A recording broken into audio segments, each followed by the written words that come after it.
एक गांव में एक गरीब लकड़हारा रहता था। वह जंगल में लकड़ियां काटकर लाता और उन्हें बाजार में बेच दिया करता था।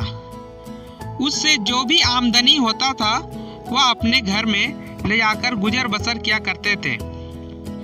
एक दिन किसान जंगल की ओर चल पड़ा और जाते ही जाते रास्ता में एक नदी मिला और उस नदी के किनारे एक विशाल सा पेड़ था। उस विशाल सा पेड़ के टहनियाँ बहुत मोटी मोटी थी। किसान ने बोला, क्यों ना मैं इस टहनियाँ को काट लूँ और काट कर अच्छे खासे आमदनी मुझे मिल जाएगी। किसान ने तुरंत फौरन उस पेड़ पर चढ़ गया और उस टहनियाँ को काटने लगा। टहनी को काटते काटते उसके हाथों से कुल्हाड़ा छूट गया और छूटकर उस नदी में जा गिर पड़ा। नदी की पानी बहुत ही तेज धारा में बह रही थी और गहरा भी था।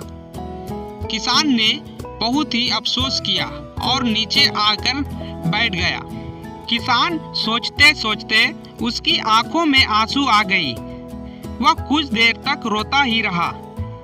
इतने में ही पानी से बाहर एक देवता प्रकट हुआ और उसने लकड़हारे से पूछा, तुम रो क्यों रहे हो? लकड़हारे ने सारी बात उस देवते को बता दिया। देवते ने पूछा, ठीक है, मैं अभी तुम्हारा कुल्हाड़ा ला रहा हूँ। देवते ने पानी के नीचे डुबकी लगाई और उस एक सोने का कुल्हाड़ा ऊपर लेकर आया और पूछा, क्या ये तुम्हारा ही कुल्हाड़ा है? लकड़हारे ने ईमानदारी से बोला, श्रीमान, यह हमारा कुल्हाड़ा नहीं है। देवते ने बोला, ठीक है, अभी फिर मैं नीचे जा रहा हूँ। डुबकी लगाया देवता ने और फिर ऊपर एक चांदी का कुल्हाड़ा लेकर आया और बोला, क्या ये तुम्हारा ही कुल्हाड़ा है? लकड़हारे ने कहा, नहीं श्रीमान जी, यह कुल्हाड़ा मेरा नहीं है।